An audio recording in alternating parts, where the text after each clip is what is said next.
Logos ministry या चॅनलमध्ये आपणा सर्वांचे हार्दिक स्वागत आहे। प्रभू येशू ख्रिस्त जो संपूर्ण जगाचा उद्धार करता त्याच्या अति पवित्र आणि सामर्थ्यवान नावाने मी ॲलन लोबो आपणा सर्वांना शुभेच्छा देत आहे। हे चॅनल सबस्क्राइब करणाऱ्या सर्वांचे मी हृदयपूर्वक आभारी आहे। आजचा हा संदेश जर तुम्ही पहिल्यांदा पाहत असाल व जर तो तुम्हाला आवडला तर कृपया तो तुम्ही इतरांबरोबर शेअर करावा व संदेशाची नोटिफिकेशन नवीन येणारे संदेश तुम्हाला काय मिळण्यासाठी बेल रिंग प्रेस करावी। Thank you and God bless you.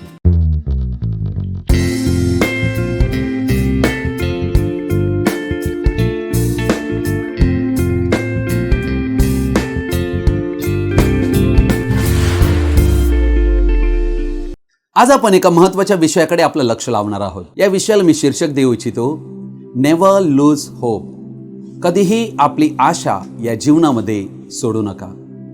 प्रियजनो, या जगात आम्ही विविध प्रकारच्या संकटांतून, त्रासांतून, कठीण प्रसंगांतून जात असतो। अनेक गोष्टींची आम्ही अपेक्षा बाळगून चालत असतो, परंतु त्या गोष्टी घडत नसतात। अर्थात आम्हाला असं वाटू लागते की देवाने आम्हाला सोडले असेल। आमच्या जीवनामध्ये अशा सर्व कठीण प्रसंगामुळे आम्हाला असं वाटते की सगळं काही संपलं। परंतु प्रियजन हो, गौरवाची आशा ख्रिस्त येशू याच्याकडे आम्ही पाहावे, कारण त्याच्यामध्येच तुम्हाला आणि आम्हाला महान आशा देण्यात आलेली आहे। म्हणून हा संदेश तुम्ही सर्वजणांनी आवर्जून शेवटपर्यंत पाहावा अशी आपण सर्वांना मी विनंती करीतो। थँक्यू। रोमकरस पत्र याचं 5 अध्याय याचं वचन 3 ते 5 मी वाचत आहे। इतकेच नाही तर संकटाचाही अभिमान बाळगतो, कारण आपल्याला ठाऊक आहे की संकटाने धीर, धीराने शील आणि शीलाने आशा निर्माण होते। आणि आशा लाजवीत नाही, कारण आपणाला दिलेल्या पवित्र आत्म्याच्या द्वारे आपल्या अंतःकरणात देवाच्या प्रीतीचा वर्षाव झाला आहे। प्रभू या वाचलेल्या पवित्र वचनावर आपला आशीर्वाद देव आणि या वचनाद्वारे आम्हा सर्वांना आशीर्वादित करो। आमेन। काय तुम्ही ते व्यक्ती आहात ज्यांना आशा वाटत नाही? कोणीच तुमची काळजी करीत नाही, कोणाला तुमच्यात रस नाही वाटत? असं वाटत आहे की जगण्याला काय अर्थ आहे? आज या जगात पुष्कळ लोकांना आशा नाहीये। त्यांना त्यांच्या विवाहाची आशा नाही, चांगल्या लेकरांची आशा नाही, त्यांना त्यांच्या चांगल्या आरोग्याची आशा नाहीये, त्यांच्या आर्थिक स्थितीविषयी आशा नाहीये, त्यांच्या नोकरी धंद्याविषयी त्यांना आशा नाहीये, भविष्याविषयी त्यांना आशा नाहीये, त्यांना त्यांच्या जीवनाविषयीच आशा नाहीये। तर मग तुम्ही कुठे आहात जीवनामध्ये? सर्व काही अंधकार दिसत आहे, तुम्हाला हरवल्यासारखे वाटत आहे, आशेचं किरण नाही, काही आकर्षण वाटत नाही, भावनिकरित्या कोलमडलेलं असं जीवन बनलेलं आहे। असं वाटत आहे की काहीच करू नये, सर्व सोडून द्यावं। अर्थात भरोसा संपला आहे असे वाटते। आज आम्हाला सभोवती जगामध्ये वाईट बातमीशिवाय काहीही दिसत नाही। अर्थात या जगात अशी कोणतीच गोष्ट नाही ज्यावर आम्ही आशा ठेवावी, कारण सगळीकडे आशा भंग होत आहे असे आम्हाला आढळते। अर्थात प्रियजन हो, तुम्ही कोणीही असाल, तुम्हाला ही गोष्ट प्रथम समजणे गरजेची आहे की तुम्ही निर्मिती आहात आणि तुमच्या जीवनाविषयी निर्माणकर्त्याने संकल्प आखलेले आहेत आणि ते उत्तम संकल्प आहेत। व देव त्याविषयी काय म्हणतोय ऐका। इर्मया 29 अध्याय 11 वचन। परमेश्वर म्हणतो, तुम्हाविषयी माझ्या मनात जे संकल्प आहेत ते मी जाणतो, ते संकल्प हिताचे आहेत, अनिष्टाचे नाहीत, ते तुम्हास तुमच्या भावी सुस्थितीची आशा देणारे आहेत। प्रियजन हो, किती अद्भुत आणि सामर्थ्यशील असं हे वचन आहे। प्रियजन हो, आम्हातील प्रत्येकाविषयी देवाचा संकल्प आहे। वचन आम्हाला हे शिकवित आहे की देवाचे जे आमच्याविषयी संकल्प आहेत ते हिताचे म्हणजे आमच्या फायद्याचे आहेत, कारण आमचे वाईट होणार नाही। प्रियजनो, तुम्ही हा विश्वास करीता की या जगात जर देवाने तुमच्याविषयी चांगले संकल्प आखलेले आहेत तर कोणीही व्यक्ती अस्तित्वात नाही जो तुमचे जीवन बिघडवून टाकील आणि देवाचे संकल्प उद्ध्वस्त करील। कोणीही नाहीये। आणि म्हणून देवाचं वचन म्हणते त्याचे संकल्प भावी सुस्थितीची आशा देणारे आहे। प्रियजन हो, आम्हाला या देवाच्या वचनावर भरोसा करणे फार गरजेचे आहे। सगळं काही चांगलं चाललेलं असते, काही समस्या नसतात, तेव्हा सगळं काही व्यवस्थित असते. परंतु जेव्हा जीवन जणू अडकलेलं वाटते, एका कठीण परिस्थितीतून, परीक्षेतून देव आम्हाला जाण्यासाठी अनुमती देत असतो, तेव्हा त्याला तुम्ही कसे सामोरे जाऊ शकता? काय त्या गोष्टींचा तुम्ही स्वीकार करू शकता? इयोबाच्या पत्नीचं काय झालं? इयोबाचं पुस्तक 2 अध्याय 9 वचन म्हणते, तेव्हा त्याची स्त्री त्याला म्हणाली, तुम्ही अजून सत्व धरून राहिला आहात काय? देवाचे नाव सोडून द्या आणि मरून जा. प्रियजन हो, येथे काय झालेलं आहे? येथे इयोबाची पत्नी आम्हाला दिसत आहे, जेव्हा तिचे दिवस फार चांगले होते त्यावेळेला ती देवाची भक्ती करीत होती, प्रार्थना करीत होती आणि आभार मानत होती. परंतु आता परिस्थिती वाईट आलेली आहे आणि वाईट परिस्थिती आल्यावर आता तिला ही परिस्थिती नको आहे. प्रियजन हो, हीच परिस्थिती मनुष्यावर गुदरते. ही एक परीक्षा असते आणि या परीक्षेत आम्ही कधीही नकारात्मक प्रतिक्रिया देता कामा नये, कारण आमच्या चांगल्यासाठीच ती परीक्षा आमच्यावर गुदरलेली असते.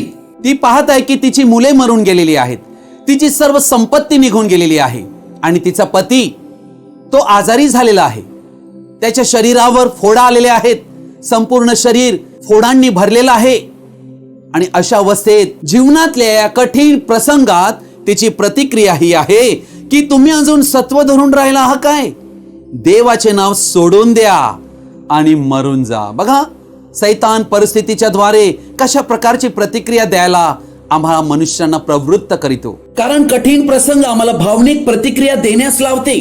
त्या भावना एवढ्या प्रबळ बनतात की ते आमच्या विचारांना पूर्ण ताब्यात घेतात व आम्हाला नकारात्मक प्रतिक्रिया देण्यास प्रवृत्त करीतात. लोकांची आशा कामावरते. आशा ज्याने दिलेली आहे त्याच्याशी संबंध त्यांचा हरवला जातो. प्रियजन हो, ज्या वेळेला आमच्याकडे आशाच नसते तेव्हा आमच्या मनामध्ये असे विचार चालू असतात की काही मेहनत किंवा श्रम करण्यात काही अर्थ नाही, ते फुकट आहे. याला म्हणतात आशा रहित जीवन. प्रियजन हो, जेव्हा आशा मनुष्याच्या जीवनातून जाते तेव्हा त्या व्यक्तीला एकटेपणा भेडसावत असतो. तेव्हा संशय मनामध्ये येत असतो आणि असे वाटू लागते, माझी काळजी करणारा कोणीच नाही, माझ्या संघर्षात मला कोणीच साथ देत नाहीये, कोणालाही माझे काही पडलेले नाही असे वाटू लागते. पण आम्ही आमच्या स्वतःच्या विचाराने आणि कल्पनेने चालल्या कारणाने आम्ही या जगात फसलेलो आहोत. आमच्या कल्पनांनी आम्हाला भुलविलेले आहे आणि मग आम्ही आमचं आध्यात्मिक रीतीने वागणे सोडून देतो आणि आम्हाला जे काही भावना आणि कल्पना येतात त्याप्रमाणे आम्ही कृती करू लागतो, नकारात्मक प्रतिक्रिया देऊ लागतो. येथे आम्हाला विशेष लक्ष देणे गरजेचे आहे. जर तुम्ही विश्वासाने जगाल तर तुम्ही तुमच्या समस्यांकडे, त्या समस्या कितीही मोठ्या असोत, आध्यात्मिक डोळ्याने आम्ही पाहायला शिकलो पाहिजे. प्रियजन हो, तुम्हाला आणि आम्हाला जर आशावादी बनायचं असेल तर सर्वप्रथम त्या जिवंत देवाला शरण या व त्याच्याकडे सहाय्य मागा. तो नक्कीच सहाय्य करील. तुमचे लक्ष विचलित झाले आहे ते प्रथम देवाकडे केंद्रित करा. रोज आपले लक्ष केंद्रित करा. हे आमचं रुटीन आम्हाला बनवायचं आहे. ज्या गोष्टींतून नकारात्मक गोष्टी आमच्यामध्ये येतात, आम्हाला तपासणे गरजेचे आहे की आम्ही कोणाबरोबर बसतो. जर अशी कोणतीही कुसंगत आमच्याकडे असेल किंवा सोशल मीडिया, तर त्यांतून तुम्हाला आणि आम्हाला वेगळे होणे गरजेचे आहे. इयोबाकडे सत्याचं ज्ञान होतं आणि म्हणून त्याने काय प्रत्युत्तर केले? इयोब 2:10. तो तिला म्हणाला, तू धर्महीन स्त्रियांप्रमाणे बोलतेस. देवापासून सुखच घ्यावे आणि दुःख घेऊ नये काय? या सर्व प्रसंगी इयोबाने आपल्या वाचेने काही पाप केले नाही. इयोब आपल्या जीवनातल्या परीक्षेत सोन्यासारख्या परीक्षेतनं जात आहे. त्याला ही गोष्ट कळलेली आहे की देवाकडून सुखच घ्यावे काय, दुःख घेऊ नये काय. प्रियजन होय, हे ज्ञान आम्हा सर्वांना प्राप्त होणं फार फार गरजेचे आहे. कारण सुखामध्ये आम्ही देवाला धन्यवाद देतो, पण दुःख आल्यावर आम्ही कुरकुर करतो आणि आम्ही तक्रार करीतो आणि देवाच्या नावाला दोष देत असतो. आम्हाला दिसते 42 अध्यायामध्ये, इयोबाच्या 42 अध्यायामध्ये जे देवाने त्याला दिले होते त्याच्या दुप्पट त्याला सर्व काही देवाने दिलं. प्रियजन हो, देवाला काही अशक्य नाही. परंतु त्यासाठी त्याला धीर धरावा लागला, वाट पाहावी लागली.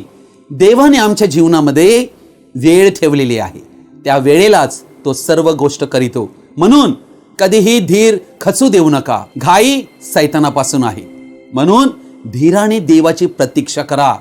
देव आमच्यासाठी अद्भुत कार्य करण्यास समर्थ आहे. ज्यांचं लग्न व्हायचं आहे त्यांना असं वाटते माझं वय सरत चाललेलं आहे, परंतु प्रियजन हो, देवाला सर्व माहीत आहे.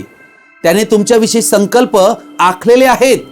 तुमच्या जीवनात काय करावं. कदाचित तुम्हाला वाटेल, अरे तो तर माझ्या पुढे गेलेला आहे, अरे तो माझ्या वयाचा आहे, अरे आम्ही एकाच वर्गातले आहोत. प्रियजन हो, तुम्ही काय करणार आहात. आमच्या ताकदीवर, आमच्या ज्ञानावर आम्ही अवलंबून राहू नये ही देवाची इच्छा आहे. आम्ही आशा धरावी, ती त्या जिवंत सर्व समर्थ देवाचीच. इयोब त्या कठीण परिस्थितीतून गेला तेव्हा त्याला अनुभव देवाने दिला. देवाने काही मुद्दाम कारणाविना हे केले नव्हते. हे सर्व करण्यामागे देवाचा उत्तम असा उद्देश होता. परंतु या दुःखामुळे, कठीण प्रसंगामुळे तो देवा जवळ आला. सखोल नाते देवाशी त्याचे जोडले गेले. तेव्हा तो म्हणतो, मी आता नक्की कोण आहे हे आता मला समजले. देवाने इयोबाला पहिल्यापेक्षा आशीर्वादित केले. सर्व बाबतीत त्याला दुप्पट आशीर्वाद दिला. पेत्राचे पहिले पत्र, पहिला अध्याय 6 आणि 7 वचन म्हणते, त्याविषयी तुम्ही उल्हास करिता, तरी तुम्ही आता थोडा वेळ भाग पडले तसे निरनिराळ्या परीक्षेमुळे दुःख सोचले, यासाठी की नाशवंत सोन्याची परीक्षा अग्नीने करितात, त्या सोन्यापेक्षा मौल्यवान असे जे तुमचे विश्वासाच्या परीक्षेत उतरणे, ते येशू ख्रिस्ताच्या प्रकट होण्याच्या वेळेस प्रशंसा, गौरव व मान यास कारणीभूत व्हावे. प्रियजन हो, आमच्यासाठी प्रशंसा पण आहे, मान पण आहे आणि गौरव पण आहे. त्या सोन्याला जसं अग्नीतून जावे लागते, तसं आम्ही जो येशूवर विश्वास केलेला आहे, त्या विश्वासाची पारख त्या देवाला करणं गरजेचे आहे. म्हणून धीर धरा, आपली आशा सोडून देऊ नका, कारण आमच्यासाठी जे देवाने ठरवलेले आहे ते आमच्या कल्पनेच्या पलीकडचे आहे. अर्थात या जगात आम्हाला सगळीकडे अशा प्रकारचे तत्व आढळत आहे. बी पॉझिटिव्ह, तुम्ही होकारार्थी विचार करा. प्रियजन हो, आम्ही होकारार्थी राहून काय होणार आहे.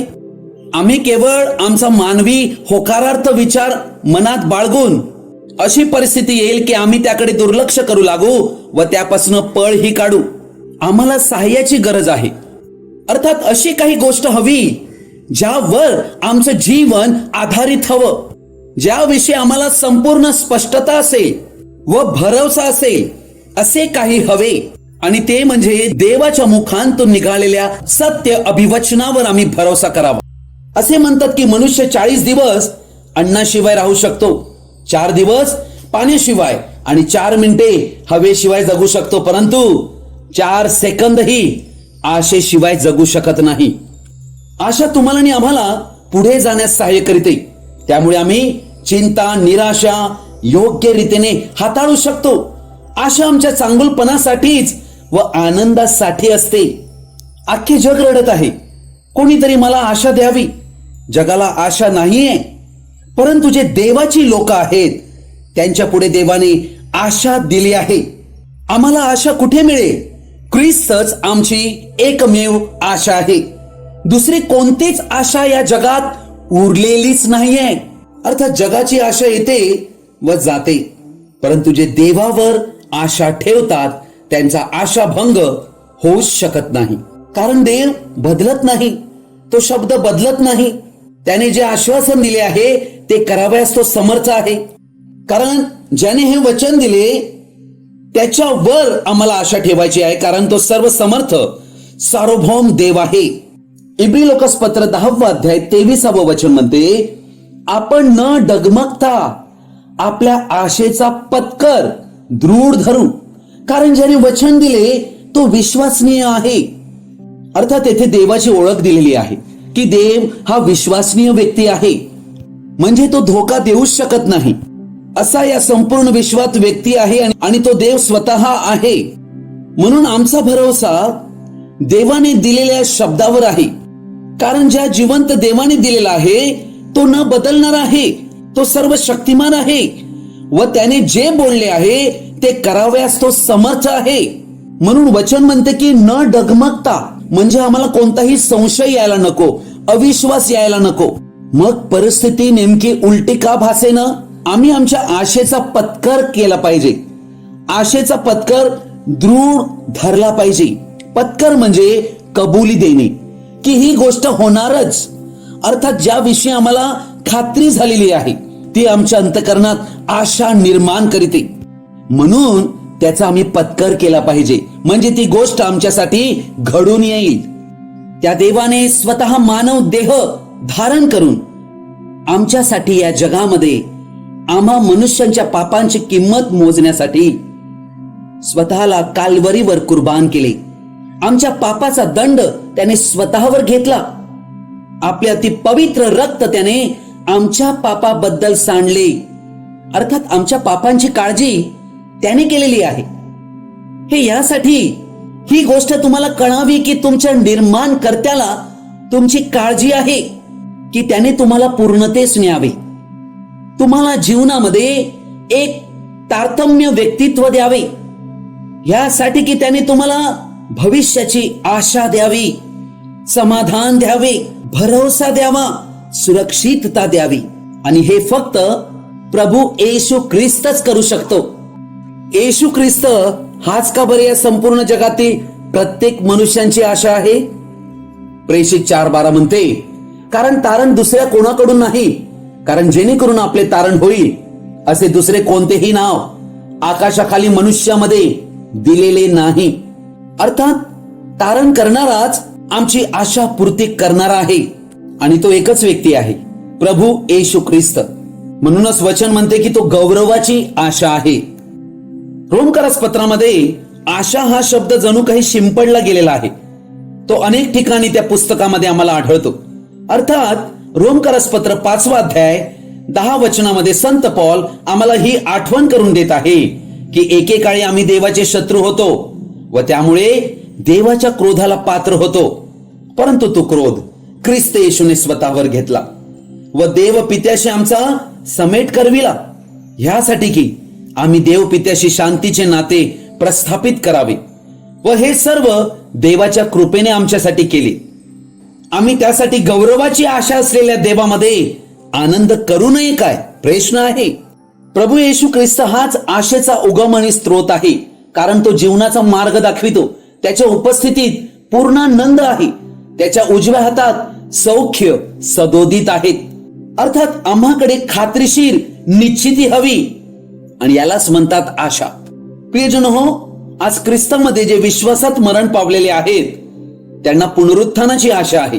अर्थात पुनरुत्थानाची महान आशा आम्हा ख्रिस्ती विश्वासणाऱ्यांना देण्यात आलेली आहे. आशा म्हणजे काय? आशा म्हणजे जे चांगले होणार त्याची खात्रीशीर अपेक्षा करणे. अर्थात आशा त्या गोष्टीविषयी आम्ही धरत असतो जी गोष्ट अजूनही प्रकट झालेली नाही, जी अजून दृश्यास आलेली नाही, म्हणून आपण धीराने त्याची प्रतीक्षा करीत असतो. अर्थात आशा ही देवापासून येते.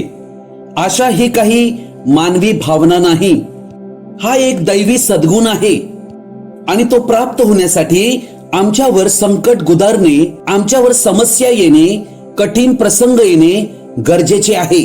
आशा हा एक रस्ता आहे, आणि तो रस्ता परीक्षेचा आहे. आणि तुमच्यातील एकही असा व्यक्ती नाहीये ज्याला दुःख भोगाचा अनुभव आला नसेल, कारण या रस्त्यात कुरकुर व तक्रारी येतात. देवाला विनंती पुन्हा पुन्हा करण्यात येतात की हे देवा, का तू माझ्यावर हे सर्व पाठवलेलं आहे? तू मला यांतून बाहेर काढ आणि मला सोडव. प्रियजन हो, ही गोष्ट तुम्ही कायम स्मरणात ठेवा की दुःख भोग हा आमच्या जीवनाचा अविभाज्य भाग आहे. तुमच्या जीवनाच्या काही भागात तुम्हाला दुःख भोगांतून जावे लागणारच आहे. कदाचित तुम्हाला त्या दुःख भोगात असे वाटू शकते की मी कसे काय त्यात टिकू शकेन. तुम्ही त्या दुःख भोगांतून जाताना कडूही बनू शकता आणि चांगलेही बनू शकता, म्हणजे बिटर अँड बेटर. या दोहोंपैकी एक गोष्ट घडणारच. संत पौल म्हणतो, सर्व गोष्टीत धन्यवाद द्या. संकटामध्ये, दुःखामध्ये धन्यवाद, वेदनेमध्ये धन्यवाद, क्लेश येत आहेत त्यामध्ये धन्यवाद, आपत्ती येत आहे, विपत्ती येत आहे त्यामध्ये धन्यवाद द्या. धन्यवाद देणे हा आमचा ॲटिट्यूड बनविणे गरजेचे आहे. देवापुढे आपले हात पसरा आणि त्याला सांगा, हे देवा, मला माहित नाही हे सर्व का घडत आहे, परंतु तरीही मी तुझ्यावर भरोसा ठेवितो. प्रियजन हो, ही गोष्ट फार महत्वाची आहे. जीवनामध्ये अनेक लोक पडतात, आशा गमावतात, परंतु देवाचं वचन म्हणते, नीतिमान 7 वेळा पडला तरी तो उठेल. प्रियजन हो, देवाच्या लेकरांसाठी देवाने महान आशा ठेवलेली आहे, कारण आम्हाला टेका देणारा देवच आहे. तो आम्हाला उठवतो. देव जिथपर्यंत आपल्या सिंहासनावर आहे तिथपर्यंत आशा आहे. जिथपर्यंत विचार आहे की पुन्हा एकदा मी प्रयत्न करीन, तेथे आशा आहे. कारण आमची आशा देव आहे आणि देव कधीच अपयशी होत नाही. म्हणून त्या कृपेच्या राजासनापुढे या, तो कृपा देईल. या जगात सर्व लोकांची ही धन्यता नाहीये. सर्व लोकांना देव उठवत नाही. म्हणून जीवनात आम्ही पडलो तर पडून राहणे ही आमची हार आहे, परंतु आम्ही पडल्यावर पुन्हा उठणे आणि उभे राहणे हा विजय आहे. म्हणून तुम्ही घोषित करा आणि म्हणा, जगात जो आहे त्यापेक्षा माझ्यामध्ये जो ख्रिस्त येशू आहे त्याच्यामुळे मी महाविजयी आहे. देव कैक वेळेला आमच्या जीवनात काही कठीण प्रसंग, काही कठीण परिस्थितीला अनुमती देतो. अर्थात ज्या परीक्षा आमच्यावर गुदरतात त्या नुसत्या येत नाहीत, त्यामागे देवाची काही कारणं आणि योजना आहेत. यासाठी की आम्ही शिकावे, आमचे अज्ञान दूर व्हावे, आमची मूर्खता दूर व्हावी, आम्ही परिपक्वतेला पोहोचावे. हे जे सगळं आमच्या दृष्टीला जे दिसत आहे हे किती तात्पुरतं आहे याची तो ओळख आम्हाला देऊ इच्छितो. आणि आम्ही हे सर्व काही घडविणारा अनंत आणि सर्व समर्थ जिवंत देव, त्यावर भरोसा करावा, म्हणून आमच्यावर देव परीक्षा पाठवितो. प्रियजन हो, मागील इतिहासात भूतकाळात जर आम्ही पाहिलं तर ख्रिस्ती लोकांना अनेक कठीण प्रसंगांतून जावे लागलेले आहे. त्यांच्या विश्वासामुळे त्यांना ठार मारण्यात आलेलं आहे. पौलाला हे माहित होते, म्हणून त्यांनी विश्वासणाऱ्या आम्हा सर्वांना हे कळविले की आम्ही आमचे लक्ष अदृश्य गोष्टींकडे लावावे. आम्ही तात्पुरत्या गोष्टींकडे आमचे लक्ष लावू नये, तर अनंत गोष्टींकडे आमचे लक्ष केंद्रित करावे. म्हणून आज तुम्ही आणि आम्ही जे काही आमच्या भावनांनी, कल्पनांनी विचार करतो ते बदलणं गरजेचे आहे. आमचं लक्ष अनंताकडे लागणं गरजेचे आहे. संत पॉल याविषयी लिहितो, कारण आम्ही विश्वासी या जगात खूप वेळा डिस्करेज होतो, निराश होतो. आम्हावर अनेक कठीण प्रसंग, समस्या गुजरत असतात. प्रारंभीच्या ख्रिस्ती व्यक्तींना खूप कठीण प्रसंगांना सामोरे जावे लागले आहे. त्यांना छळण्यात आलेलं आहे व ठारही मारण्यात आलेला आहे येशू ख्रिस्तावरील त्यांच्या विश्वासामुळे. आजही असंख्य ख्रिस्ती व्यक्तींना विविध देशात छळण्यात येत आहे. अनेक लोकांचं जीवन जगणे फार कठीण बनलेलं आहे. अनेक लोक आपल्या प्रिय व्यक्तींस गमावून बसलेले आहेत. मग आमच्या समोर प्रश्न येतो, तर मग आम्ही या जगामध्ये कशा प्रकारे आशा ठेवू शकतो? याकोबाचे पत्र 1 अध्याय 2 वचन म्हणते, माझ्या बंधूंनो, नाना प्रकारच्या परीक्षांना तुम्हाला तोंड द्यावे लागते, तेव्हा तुम्ही आनंदच माना. तुम्हाला ठाऊक आहे की तुमच्या विश्वासाची पारख उतरल्याने धीर उत्पन्न होतो, आणि धीराला आपले कार्य पूर्ण करू द्या, यासाठी की तुम्ही कशातही उणे न होता तुम्हाला अखंड परिपूर्णता प्राप्त व्हावी. प्रियजन हो, देव आमच्यावर फार प्रेम करतो आणि त्याची इच्छा आहे की आम्ही त्याच्यावर भरोसा करावा. भली परिस्थिती काही का असेना, तो सर्व परिस्थिती पालटावयास समर्थ आहे. अद्भुत वचन यशया 40 याच्या 31 वचनामध्ये दिलेलं आहे. तरी परमेश्वराची आशा धरून राहणारे नवीन शक्ती संपादन करतील. किती अद्भुत वचन आहे हे. ते गरुडाप्रमाणे पंखांनी वर उडतील. ते धावतील तरी दमणार नाहीत, चालतील तरी थकणार नाहीत. अर्थात ज्या वेळेला आम्ही परमेश्वराची आशा धरतो तेव्हा एक नवीन शक्ती आम्हाला देण्यात येते. प्रियजन हो, हे देव आम्हाला रिवॉर्ड देतो, प्रतिफळ देतो, कारण आम्ही धीर धरतो, त्याच्या वचनाकडे आस्थेने पाहतो. आशेशिवाय आम्ही जगू शकत नाही. आशा आम्हाला धैर्य देते आणि प्रेरणा देते यशस्वी होण्यासाठी. करंथीकरास दुसरे पत्र याचा 4 अध्याय याचं वचन 16 ते 18 मी आपण पुढे वाचत आहे. म्हणून आम्ही धैर्य सोडित नाही. जरी आमचा बाह्य देह क्षय पावत आहे तरी अंतरात्मा दिवसानुदिवस नवा होत आहे. कारण आम्हावर येणारे तात्कालिक व हलके संकट हे आम्हासाठी अत्यंत मोठ्या प्रमाणात सार्वकालिक गौरवाचा भार उत्पन्न करीते. आम्ही दृश्य गोष्टींकडे नाही तर अदृश्य गोष्टींकडे लक्ष लावतो. कारण दृश्य गोष्टी क्षणिक आहेत पण अदृश्य गोष्टी सार्वकालिक आहेत. आमेन. प्रियजन हो, तुम्ही आणि आम्ही भावनेचे मनुष्य आहोत, परंतु देवाने तुम्हाला आणि आम्हाला भावनेवर अवलंबून चालण्यास बोलावलेले नाही. आम्ही विश्वासाने आणि तेही देवाच्या सत्य अभिवचनावरील विश्वासाने चालावे म्हणून बोलविण्यात आलेलो आहोत. अर्थात समस्या आमच्या पुढे पुष्कळ येऊ शकतात.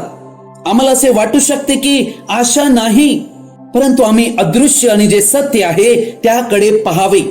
ज्या वेळेला आम्ही अनंतकडे आमची दृष्टी लावू त्यावेळेला आम्हाला एक अशी समज प्राप्त होईल की आमच्या समस्या एकदम आणि लगेच बारीक वाटायला लागतील.